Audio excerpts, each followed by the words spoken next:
Yes, bana mtazamaji wa Kwizera TV, mara baada ya Young Africans kuleta taarifa kwamba wanataka kumsajili kocha wa timu ya Madagascar ambaye amekuwa na kiwango kikubwa katika mashindano ya kitaifa. Nasi leo sasa tunakuletea uweze kufahamu wasifu wake, kwamba yeye ni nani, ameweza kufundisha wapi, kafanya maajabu gani. Na hii ni Kwizera TV, cha msingi usahau kusubscribe, kulike, kushare, vile vile na kucomment. Mimi ni mwanamchezo wako Nehemia, twende wote sambamba. Bana, maajabu ya kocha huyu wa Madagascar, wa timu ya taifa ya Madagascar. Kwanza jina lake kamili anaitwa ni Romot Felix Rakotodrabe. Siku ya kuzaliwa ilikuwa ni 25 Mei mwaka 1965, miaka 60 kama inavyoonyeshwa kwenye vyanzo vya usimamizi. Taifa ni Madagascar, cheo ni kocha mkuu wa timu ya taifa ya Madagascar. Uteuzi kama kocha wa taifa, yeye aliteuliwa rasmi kuongoza timu ya taifa Barrow, ambapo mnamo Mei 2023 kuchukua nafasi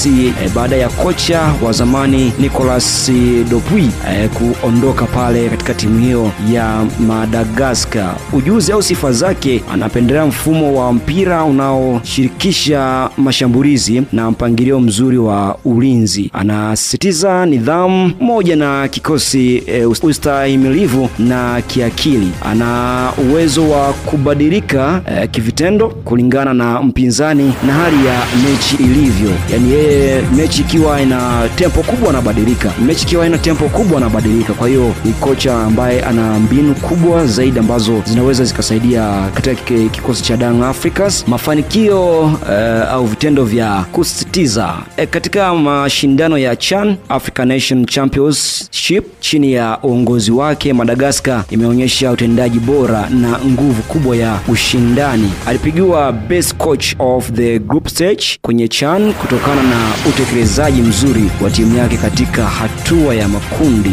Nadhani nakumbuka kabisa vizuri kwenye CHAN alivyoperform vizuri na kuweza kupewa hii heshima kama kocha ambaye ameonyesha mambo makubwa. Changamoto na dhamira, yeye mwenyewe amesema kuwa lengo lake la awali ni kuhakikisha timu na toka kundi la makundi kisha kuendelea vizuri zaidi. Pia amekiri kuwa timu kadhaa zina uhitaji wa kuboreshwa, hasa wachezaji walio ndani ya ligi ndani ambao hawajacheza mechi nyingi sana. Na kocha huyu ndiye ambaye anaweza kuja kuchukua vikoba vya Falls by Young Africans kulingana na kiwango chake ambacho alionyesha katika michuano ya CHAN. Viongozi wa Yanga wanaona anafaa kuja kukinoa kikosi cha Young Africans, kukinoa kikosi cha Young Africans mara baada ya kuona kiwango cha Falls hakiridhishi, na baadhi ya mashabiki kutoa comment nyingi sana kulingana na mwenendo wa kocha huyu. Sasa hizi ni tetesi ambazo zinazungumziwa kwamba inawezekana kaja kuchukua nafasi ya Falls. Tusubiri tuone taarifa rasmi kutoka kwa Young Africans kwamba wao watasemaje, ataweza kuja kuchukua nafasi ya Falls pale Young Africans. Sisi hatujui, lakini kikubwa zaidi tutakuja kujuza kiundani zaidi wapi wamefikia, makubaliano ni yapi.